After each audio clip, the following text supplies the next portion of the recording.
All right, welcome back to another great episode of Better Nurse Corp. It's your favorite color in the world, brown, along with my co-host Ruse. And today we're just gonna switch it up just a tiny, teeny tad bit. So we're gonna talk about, our typical banter, checking in with each other, but we're also going to have a lecture. So this is not going to be your traditional lecture where you're going to be sitting there whiteboard or anything like that. So I hope you get some value out of this, and I hope that you do enjoy this. Absolutely, absolutely. But before we get into that, how you been, man? What's going on? What's going on? So I know wifey's back. I know Wifey's she's back. away for a while. Now she's back Got it. now. So I just need to know, like, you guys haven't seen each other in a couple of, how long has it been? Couple of months, man. Couple of months. Yeah. So So for my viewers who were listening to the last one, and for the new ones who are listening today, her father ended up having a traumatic brain injury from a fall. And so she had to fly out there. And unfortunately, it's been a roller coaster. He's semi-stable. Actually, as of yesterday, he went back to get the tracheostomy reversed, which that in itself turned out to be a hot mess. So they actually released him back home after the reversal of the tracheostomy, which was unheard to me. And so he came back home and he had actual complications. So we were on the phone, trying to make sure that he was okay. And he ended up actually going back to the ICU over there, which he should have been technically the first time around. Like he should have never been discharged. So it's been a roller coaster, man. But the fact that she's back home, it's nice having her back, man. Life is happier. It's more enjoyable when you have your best friend and your partner, alongside you. But you never want to see them suffer through stuff like this. But such is life as we grow up, right? So what was it like when you guys first, like, take us through that moment when you first saw her? Like, I think that would be man. What was that like? Was that like, like a love story? Like, he had the violins playing, and you guys just ran towards each other and hugged and kissed and said, "Oh, baby, I miss you." I miss you, baby. What was that like? So imagine, after 2 months of this emotional roller coaster, catching up with somebody, that when the moment she stepped off and she walked through those international gates, I mean, it was just like two magnets running towards each other. I broke laws again. I ran over that line that we're not supposed to cross. Got yelled at. I'm like, but listen, look, wifey's back, man. You can't stop this. Like, I'll leave after this. But nice. It's a beautiful thing. It's when you have your best friend, there's nothing like it. There's literally nothing like it. Yeah. And that's what I hope everybody else out there, when you're looking for a mate, whatever that may be, look for your best friend. Don't look for love. Look for your best friend. And if you can find your best friend, man, nothing else matters. Yeah. How you doing, man? What's going on with you? I heard you were doing a couple of marathons. You were doing a couple of Just being Superman out there, man. Family's good. Yeah, man. Family's great.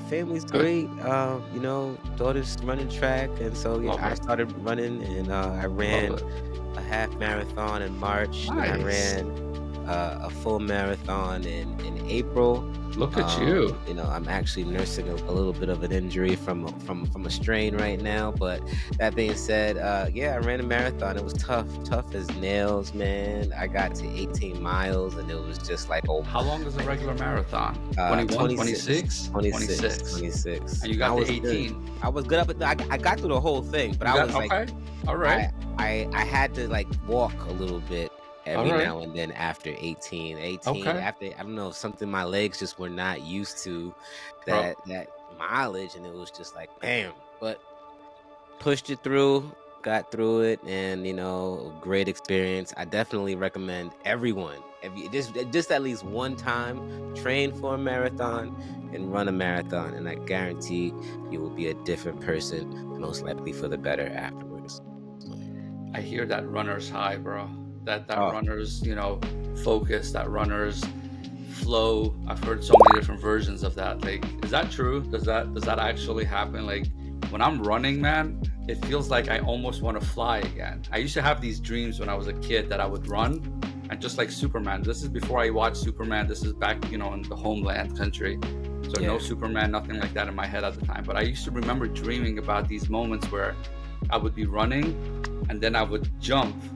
And when I run, I get that feeling back, man. So is that really like, or is that my imagination, man? How is that for you? It's absolutely accurate. The runner's high thing and the feeling that you get, that euphoria that you feel, is absolutely amazing. Which is part of the reason why I love it, because you just feel like you're free. Like nothing in the world matters. Like when you hit that place in that zone, like time slows down. You just feel free. Like, and I just wish everybody could feel that feeling, to be very honest with you. So getting to that feeling is not easy, though.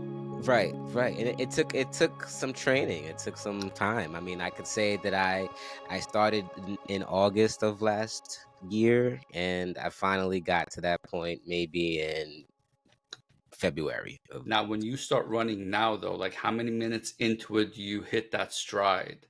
So it's usually after the first mile. After the first mile, I'm in the zone. Okay. Mile, So I would say like an 8-minute mile, 10-minute mile, 12-minute mile. The fastest I've done is 7:30. 7:30. Look at you. You're that's sleeping. Not that fast.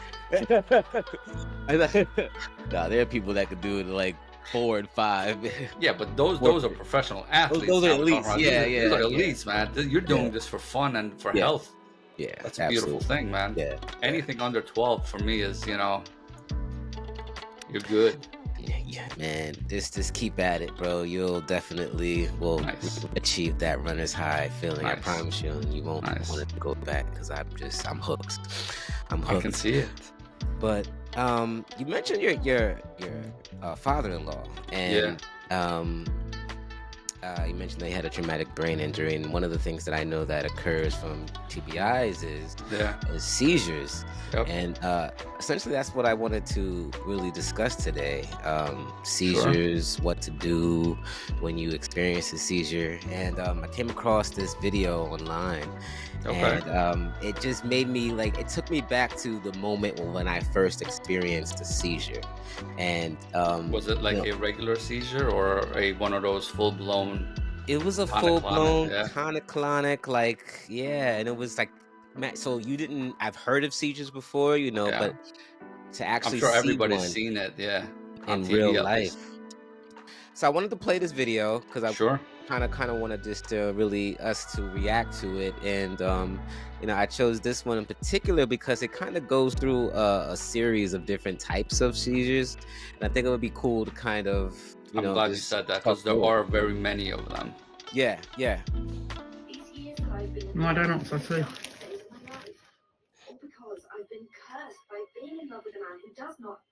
No, I don't.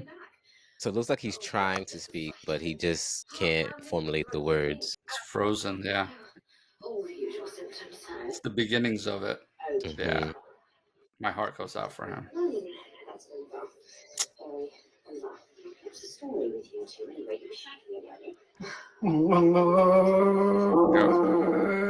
Now he's.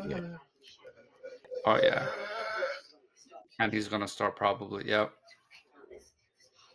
So if you're watching this, I want you to imagine yourself, you're a new nurse. Imagine yourself in this situation and you're witnessing this for the very first time. I want you to know exactly what to expect, exactly what to do. Oof. Okay. That's a lot, man. Okay.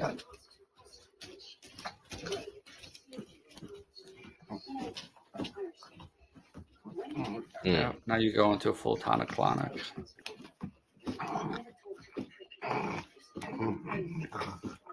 Okay.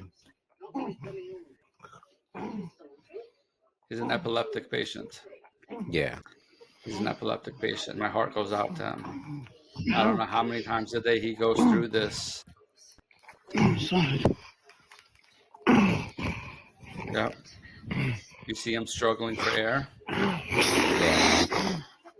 Yeah.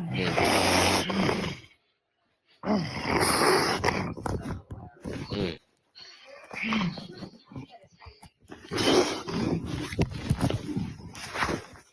Yeah.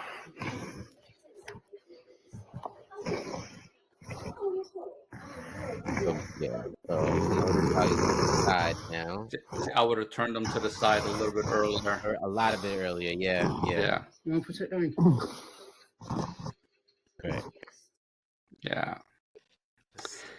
I think we should define these seizures and the different types of seizures, because the treatment can vary depending on what type of seizure you have and what type of seizure that you're witnessing. But as a new nurse, man, if I ever saw that without, and to be honest with you, I haven't had that many seizure patients come across to me and have a full-blown tonic-clonic seizure like that. See, I've seen them a lot in the emergency department. I mean, I've seen from like the spectrum. Yeah. Yeah, like that was a long one, and but we didn't even play the entire video.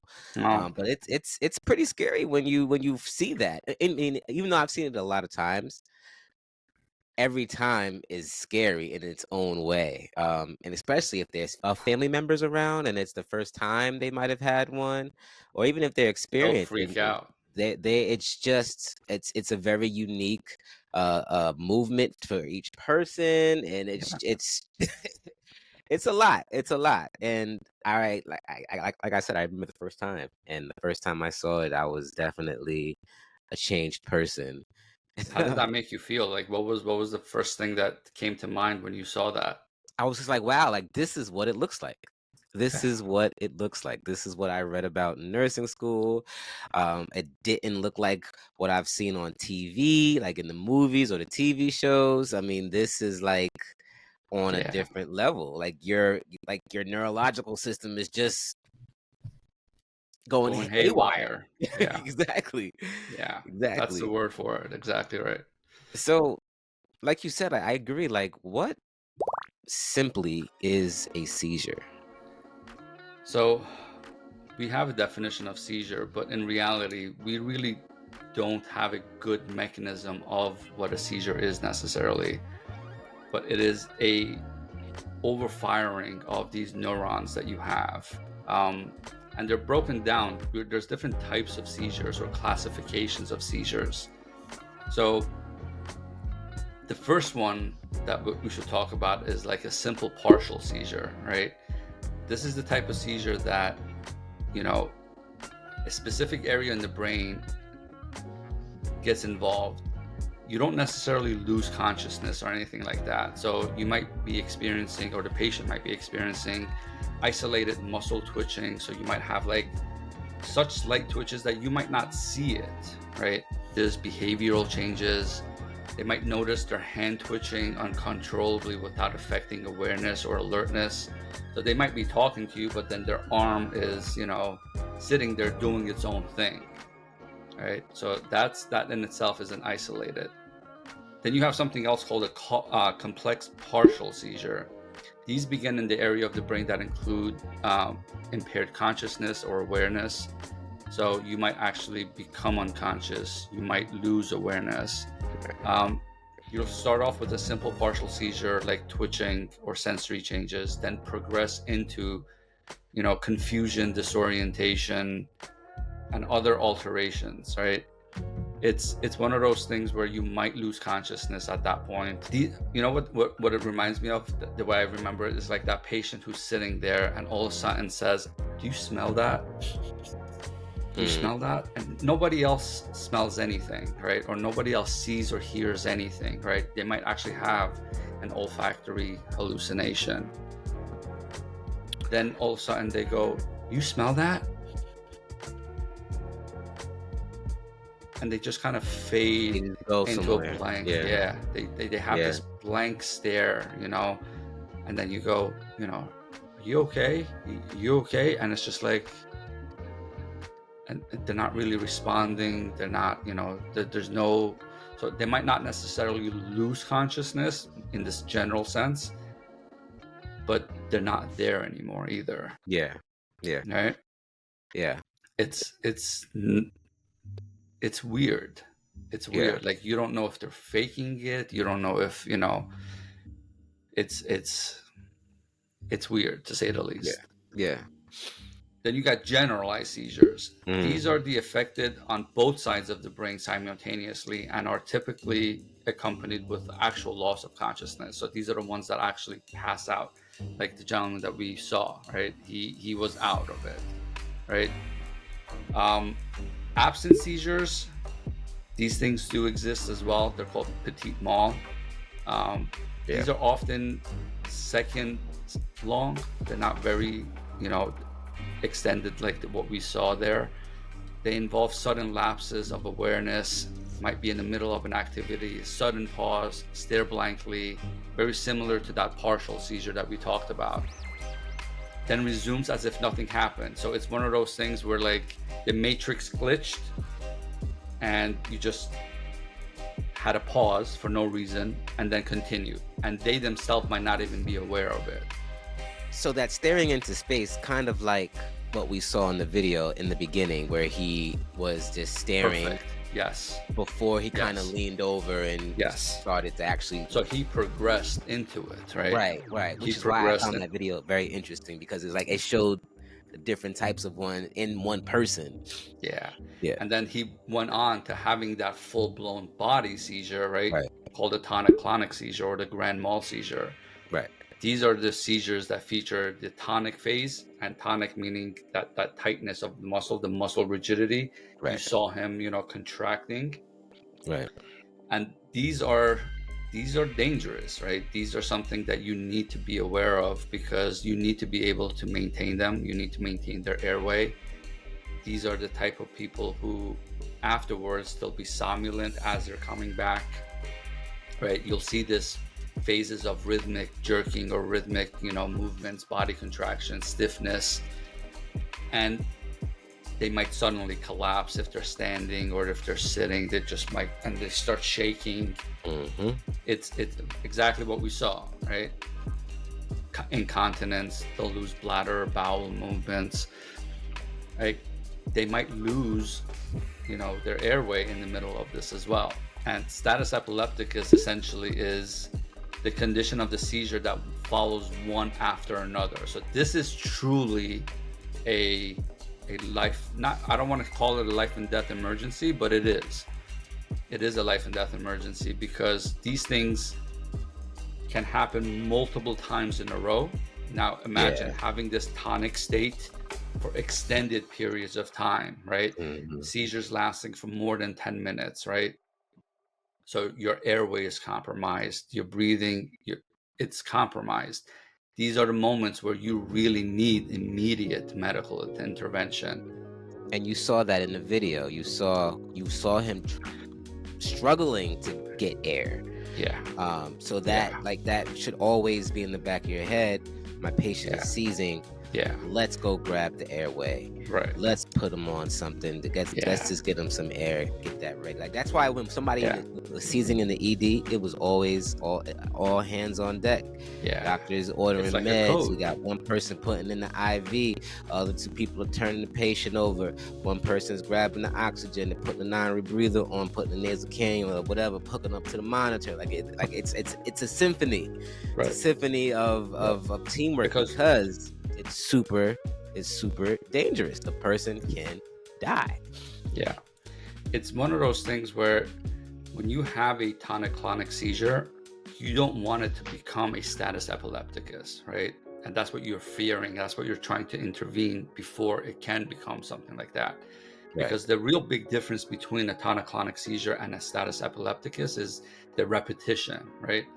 Mm-hmm. So you have that same presentation of a tonic-clonic seizure, but you have so many of them back to back, right?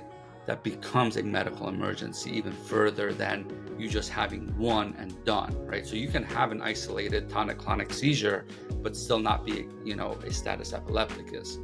But the moment you become status epilepticus, that means you're having them back to back, where, like what we saw, right? After a minute and a half, he was starting to breathe again, but think about it. within that minute and a half, that's a long time for you not to have a proper airway, right? So now if these happen multiple times in a row, that's not somebody who can maintain airway. That leads to brain damage or death.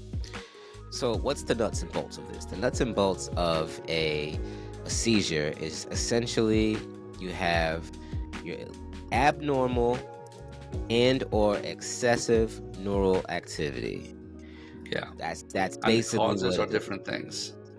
So depending on the location of the abnormal or excessive neural activity, that's going to influence the different type of body parts or whatever the type of seizure it is going to be. Right. So that's the simple nuts and bolts of it, right? And the beauty of it is, at that point, when you are dealing with this type of patient, as a brand new nurse, as a seasoned nurse, as a the first time you're interacting with that patient, it doesn't matter what part of the brain necessarily is happening.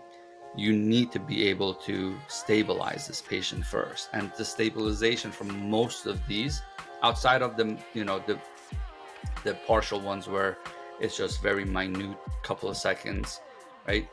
And even there, you still have to make sure you stabilize them. And when I say stabilization, what does that mean to you necessarily? Well, how are we managing this patient? Right. So ABCs, right? Everything goes back to ABCs: airway, breathing, circulation, right? So as a nurse, if we're sticking with that airway, breathing, and circulation, as you just mentioned, we want to do what? We want to protect the head. So essentially, we want to make sure that there's nothing that's going to hurt the patient. If they're doing the violent tonic-clonic seizures, we want to make sure we're putting a pillow under the head. So that's something that immediately that you could do if you're walking in the patient's room and you see them seizing.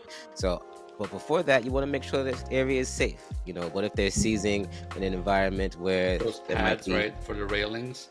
Perfect example. Exactly. Because they could be jerking and hitting their head. So you want to make sure it's safe. You want to time the seizure, right? So that's super important. So let's just say you walk in and your patient starts to seize when you walk in. You want to take notice of the time, because when you call that rapid, whoever comes, when the team comes, they're going to want to know, when did it start? That's one of the first questions. How long? When did it start? How long did it take?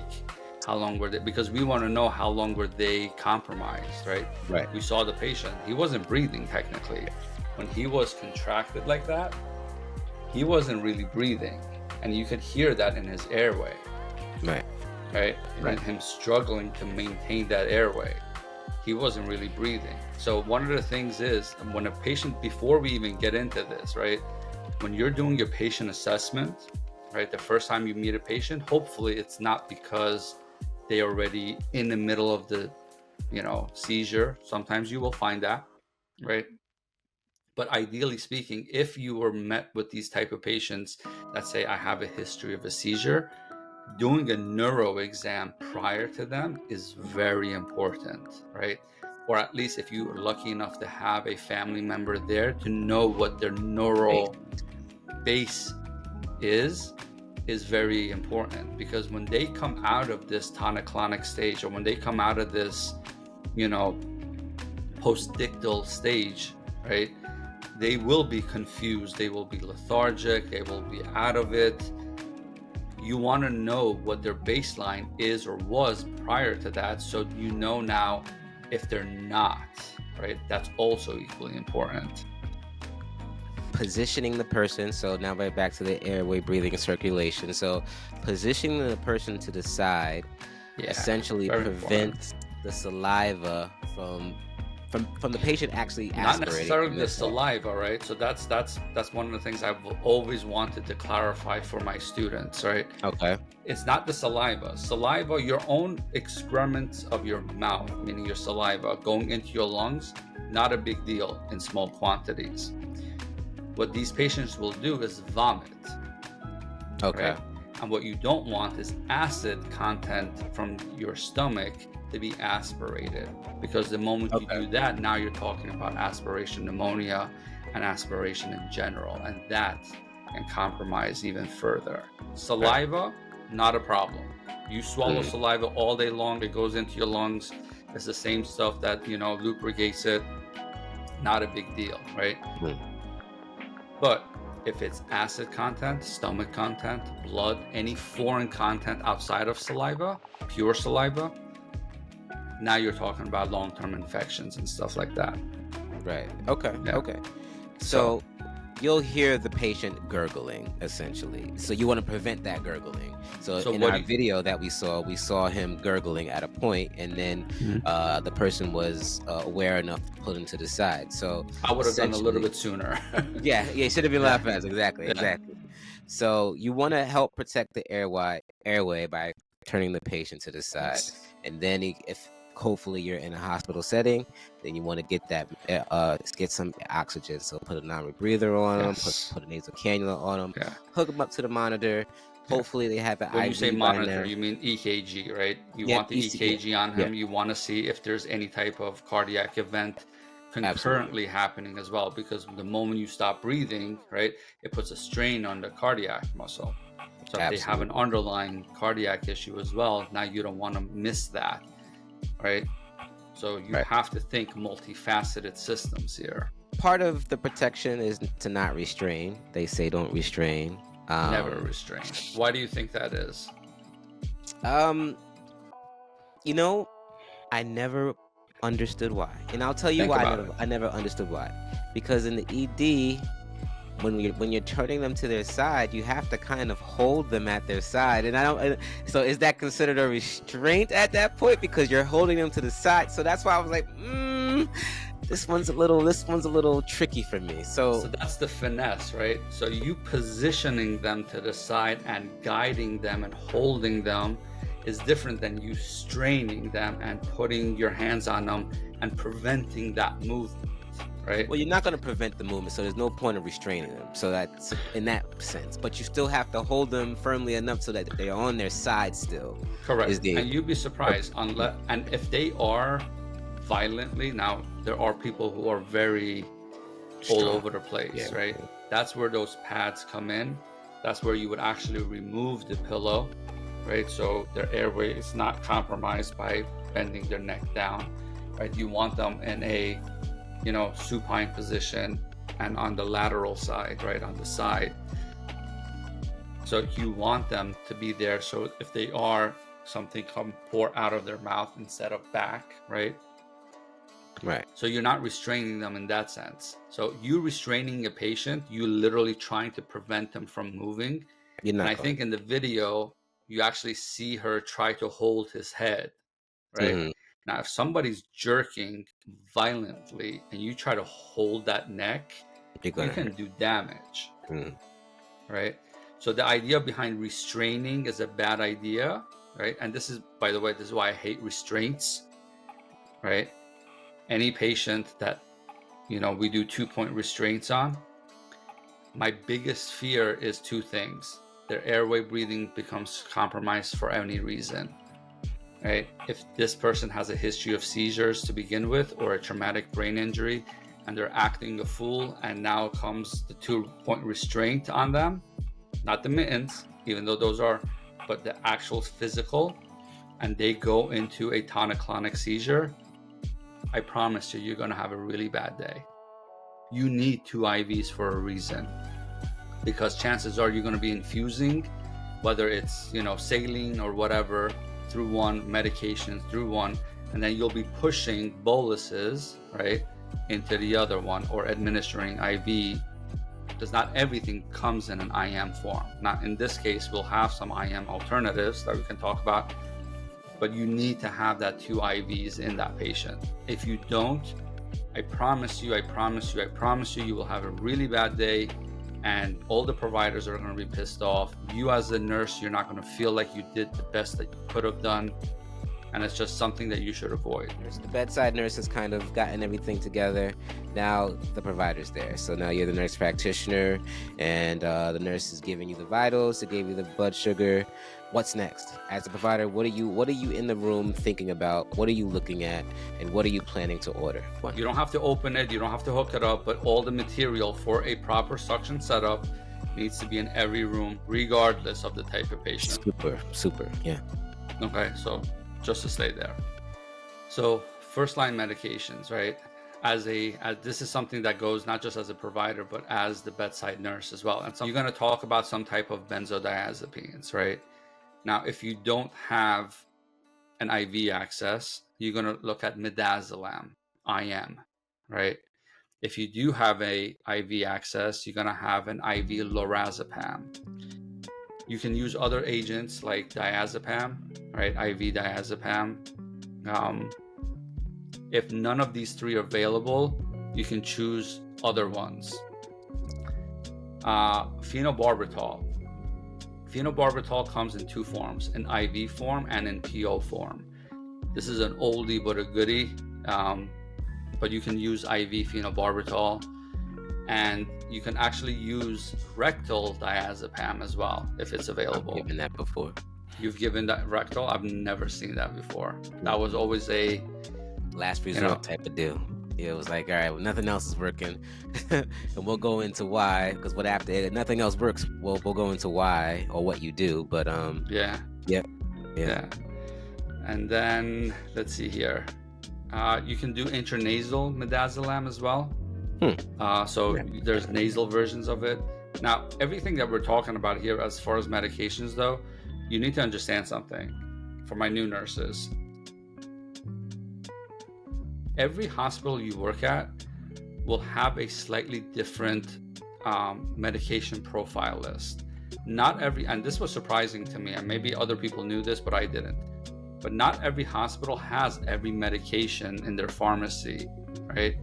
Some hospitals will have certain medications. Some hospitals will not have that medication. So when you get hired, you need to become familiar with, what these medications are, formulary or non-formulary for that site. Isn't that weird? I always thought it's a pharmacy. They should have everything. Yeah.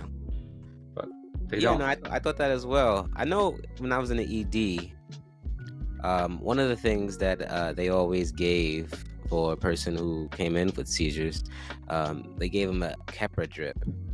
I was just wondering, like in your nurse practitioner training or anything, have you gone over that? I was just wondering, if there's a correlation between emergency room medications that are given versus if you're on the floor, do you have versus a standard of medications that you give versus on the floor versus if you're in the ICU or something like that? Because I've only seen Keppra in the ED, never given it, or never seen it on the floor. Here's the beauty of it. It's called a practice for a reason. Some providers will have their preferences based off of their own evidence-based exposure or training as well.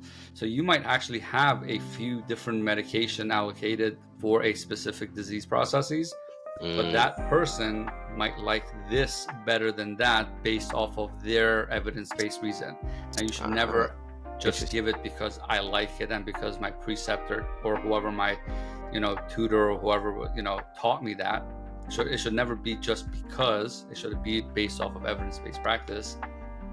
But there are people who swear by phenobarbital, and then there are people who will look at you and go, "What are you talking about? That's an ancient medication. Why are you still giving that?" Right? Gotcha. Okay. What are other ways of managing the patient from a provider's perspective that doesn't necessarily only include just the immediate stuff? Yeah. So it's all basically medication based, unfortunately. But there are different levels of medications. Wow. Medications. You have your initial therapies, right? Those are your acute phase medications that we talked about. Your acute IM or IV benzos. There are second therapy phases as well, right? There is no evidence-based preference of choice here necessarily either. You can have IV phosphofenoten,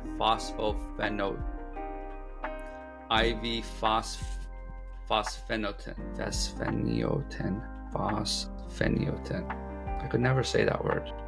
Fosphenytoin. There is IV valproic acid. There's IV levetiracetam. and there's IV phenobarbital as well, if not previously given. You can give these types of medications as a second therapy phase as well. What other tests would you do? So I know you do an EEG. What other type You would of do an testing? EEG. Yep. So EEG is after they've stabilized to see if there is active. So somebody who we suspect of having active epilepticus, status epilepticus, or having some type of focal seizures, we will put you on a 24-hour, 48-hour EEG to monitor your brain waves to see if you have these types of absent seizures, because you won't see it, right? Certain seizures, you won't see that obvious seizure mentality, right? That seizure presentation. So then we would have to do that. EEGs, MRIs, CAT scans, make sure there's no tumors, make sure there's nothing ancillary, traumatic brain injuries. Having that neuro exam, having that patient history is important. Why is that important? Because maybe this person is on certain drugs that are interfering with current drugs, or they run out of drugs. When I was an EMT, actually it was the second call I ever went on. The very first call was somebody who put a sawed-off shotgun in Jersey City. Thank you, Jersey City Medical Center. These are all my stories from there. They put a sawed-off shotgun in their pants trying to show off, and it went off, and there goes their testicles. But my second call that night was a person that we went to that was a status post-fall. That's how it came in across the and we get there, and my two partners and myself, I was the orientee, go there and start talking to the patient and assessing, and I'm sitting there, and they tell me to go talk to the family member. And the family member, I start asking them, PQRST, what happened, to get me the story, stuff like that. And the guy was absolutely irate. He was pissed off that we took too long to get there. He was all that jazz aside. And he kept saying he done fell out. He ran out of his peanut butter balls. And I'm thinking, okay, so is he allergic to peanut butter? Is he having a seizure? Not a seizure, an allergic reaction. Is he having an anaphylaxis? Because I wasn't even thinking about seizures at that point. Is he having an anaphylaxis? So I'm asking him, did he have an allergic reaction to peanut butter? Did he fall? Did he hit his head? Because he was kind of on the couch, somnolent, and, kind of out of it. Find out later on he's postictal. But he was getting upset at me because he kept saying, "No, man, you're not listening to me. He ran out of his peanut butter balls and he done fell out." My two people who were orienting me are giggling. They're taking care of the patient, securing the airway, putting him on oxygen, hooking up to the EKG. ALS had arrived at that point, so they were establishing IV, giving him his benzos and stuff like that. And I'm here with the family member trying to ascertain what happened, the patient history. And they're giggling, and I'm looking at them going, all right, these fools know what's going on, and obviously I'm the one that's in the dark. Turns out, as most of you probably have figured it out by now, he ran out of his medication, his phenobarbital, and he was calling it peanut butter ball. And he done fell out meant he was having a seizure. He fell and had a tonic-clonic seizure. God. And that was it, right? So as a provider, right, as a first responder, as a bedside nurse, that patient history is just as important than anything else that you do, because now we know that he's an established epileptic seizure patient. He's already on medication, and this one was on phenobarbital, right? And he ran out of his medication, so his threshold for seizures had diminished, because these are not medications that you can ever just stop, right? If you were to come off these medications, they would have to be tapered off and or replaced with something else at the same time. So we bridged them. So yeah, so for my becoming familiar with these types of medications, and over time and gaining that experience and understanding that if it sounds like something else, right? Because I wasn't aware of phenobarbital at the time, right? Had I been I would have maybe put it together, right? Because phenobarbital, peanut butter ball kind of sounds the same. Yeah. Peanut butter but ball. I'll Man. never forget that. Man. Never forget Never that. will either. Phenobarbital, peanut butter ball. So I thought he was doing like an 8-ball or something. I don't know. I thought he was like drugged out or something. I don't know. I was thinking of like the little peanut butter balls. Yes. Yeah, I was thinking of the little balls. Yeah, the allergic reaction. I don't know, man. It was. I thought he was upset that he ate them all. I thought he was like a special needs type He got of into a patient. fight or something, right? You wake up the next morning, the cereal's gone. Smack him on the head, and he done fell out. Like I don't know what he did. Oh man. Yeah. So you mentioned postdictal, and I want to Yeah. talk about that. What is that? What I think about it is it's just really after the seizure and how the patient kind of is presenting now. So the way I understand it is the neurons are kind of like normalizing at that point. So now they're not firing good way. crazy or excessively. They're just kind of like normalizing at this point. Right. So that's the end phase, right? That's when you're coming out of the seizure. Mhm. Now it could be one of two things, right? Depending on what type of seizure you witness, right, and the type of, if they're status epilepticus, chances are we're going to use things like propofol and to intubate the patient because they're no longer able to maintain an airway properly throughout that, right? So one of the things that you also need to be aware of is that if how long the seizure lasts, we might actually preemptively induce them with anesthesia, maintain their airway. They'll still be having those seizures, right? But at least now they're not going to die from a lack of oxygen. And that postdictal phase is just that, what you said, them coming out of it and quote unquote normalizing. It's the recovery phase of it. They will be confused. You definitely need a non-rebreather, not a nasal cannula, not an oxygen mask, not a tent, right? But you need a non-rebreather back on them. So you need the one with the bag underneath it to have that oxygen, right? And please, when you put a non-rebreather bag on a patient, for 2 seconds, put your hand inside the mask and inflate that bag, right? Don't ever just crank it up to 15 mLs on the wall and think that bag it's there for a reason. Inflate the bag, throw it on, have them oxygenate, because they are essentially, for those however seconds or minutes, that electrical activity aside, they're not technically breathing for that moment either. Mhm. So they're going to be completely confused. They might wake up almost immediately. It might take them a couple of seconds. It might take them a couple of minutes. They might wake up confused and agitated. They might wake up, combative. Yeah, one thing that I forgot to mention or I forgot to ask is I know that seizures can be caused by metabolic imbalances. What labs would you order as well as the provider? The full gamut, right? You want to know CBC, you want to know CMP, you want to know everything that's going on. You want to know ammonia levels, depending on what comorbidities they have. They might have specific, you want a drug screen, you want the glucose.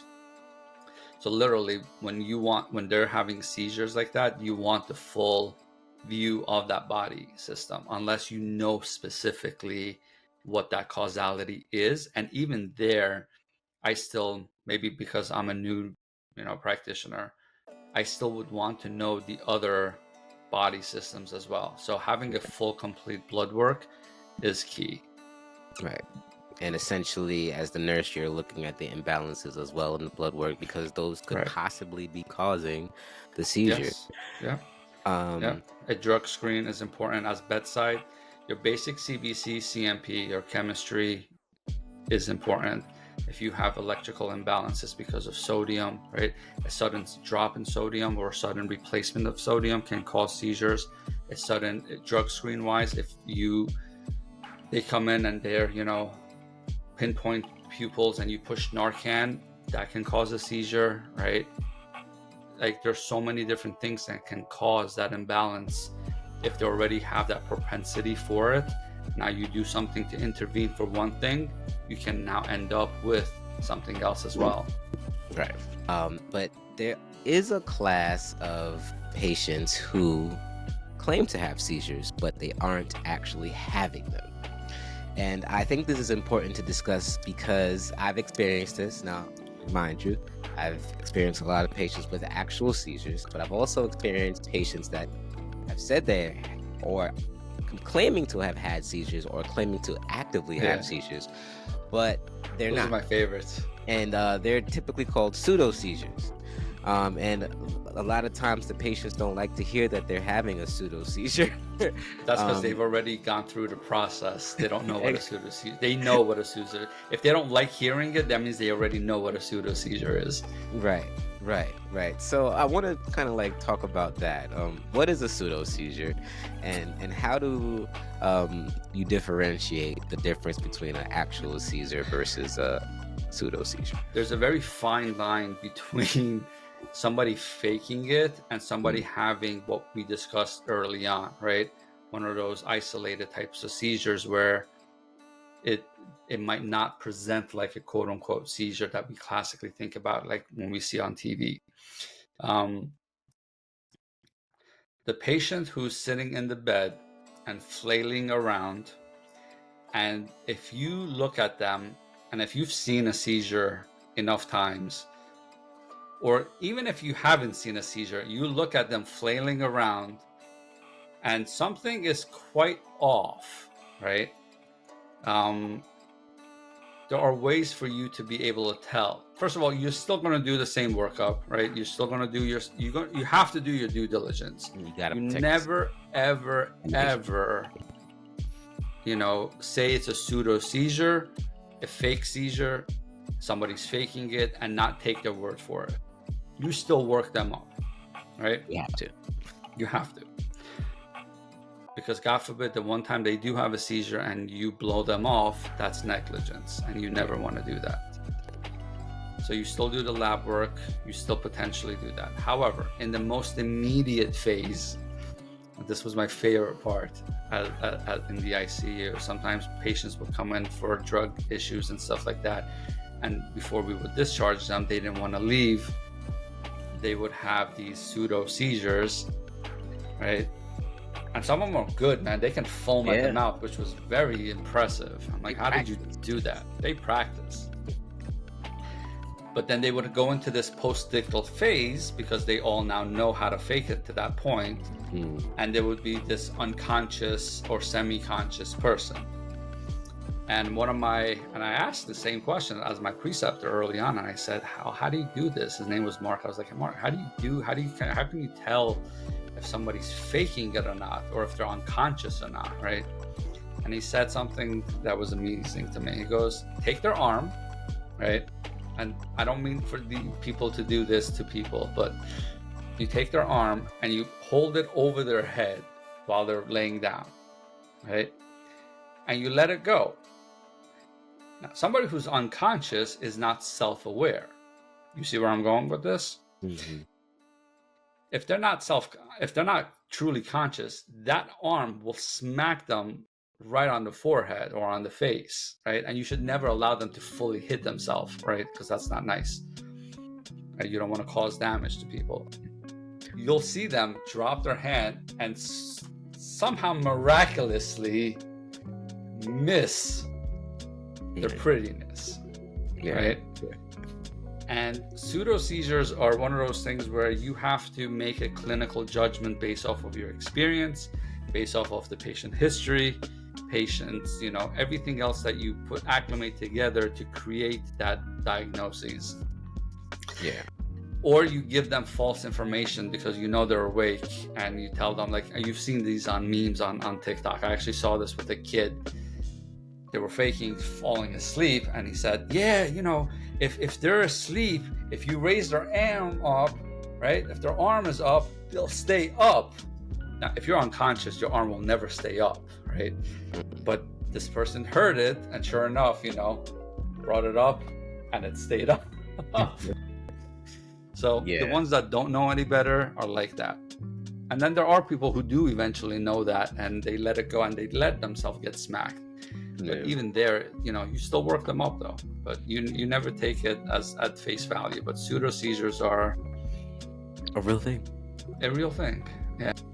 And like you said, they're not conscious. They're not aware. So the movements are different. And yeah, if you've seen enough seizures, you kind of can tell the real movements from the fake movements. Now, I'm not going to say you're going to get it 100%, but no. you're going to get it most times than not because you've seen enough of it. And some of this is experience.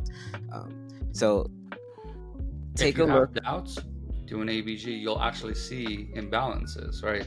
Because of that lack of breathing, you'll see that as well. Yeah. So it's one of those things where the lab work will come back, and the imaging, everything else, the evidence for it, right? Always search for the evidence, not the patient's verbal cues necessarily. Take the verbal cues as one part of it, then validate, right? We always go back to validation, right? When you hear something, see something, always validate it through a objective process. So yeah, this has been another great episode of Better Nurse Corp. And before we go, we want to just motivate you and encourage you to hit the like, hit the subscribe button. If you want to talk about, or you want us to talk about another topic, anything in particular, please hit us in the comments, send us a direct message. We want to educate you guys. We want to educate you in a fun way where it's mostly like a conversation, but you're still getting a lot of really good information to help you pass your test, to help you just remember stuff. Having these conversations help me remember stuff that I haven't used in a while. So this has been a great episode. Good sir, any last words? This is the promise that I make you guys. If you guys help us grow this channel, what we promise you is that each video will get better and better and more informative, and to your needs as well. Because the idea is to create this community of nurses, not just to learn from, but to grow as a community and make actual tangible difference in society as well. We just want to make better nurses. Welcome Here to at Better Nurse Corp. Peace.